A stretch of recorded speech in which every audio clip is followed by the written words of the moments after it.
Ihanda na ang sarili para sa nakakakaba na mundo ng mga helicopter dahil pag-uusapan natin ang plano ng US Army na palitan ang A-64 Apache attack helicopter kapalit ng Future Attack Reconnaissance Aircraft FARA.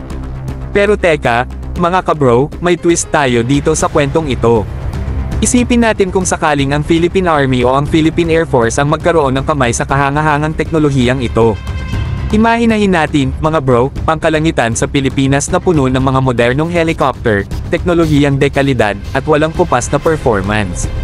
Ang Boeing MiG-A-64 Apache attack helicopter, na dinisenyo upang maging simbolo ng kahariang panghimpapawid, ay maaaring maging isa sa mga ginto ng ating pambansang depensa.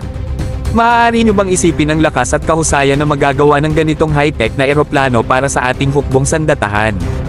Ito ang tunay na nagbabago ng laro, mga bro. Mula sa mga misyon sa pag-reconnaissance hanggang sa mga precision strike, ang helicopter na ito ay magpapalit ng takbo ng ating pamamalakad sa pagprotekta ng ating bansa.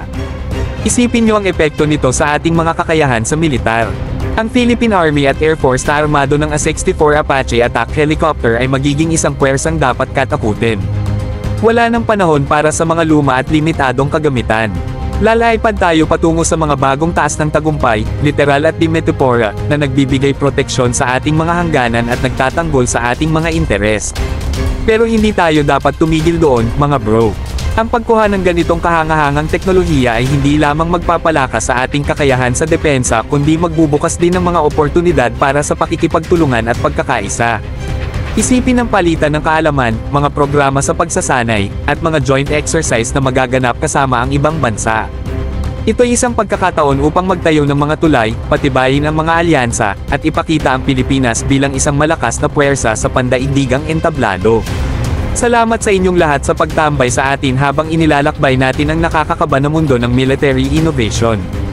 Huwag kalimutan mag-like, mag-subscribe para sa higit pang nakakakilabot na update, at ibahagi ang video na ito sa inyong mga bro.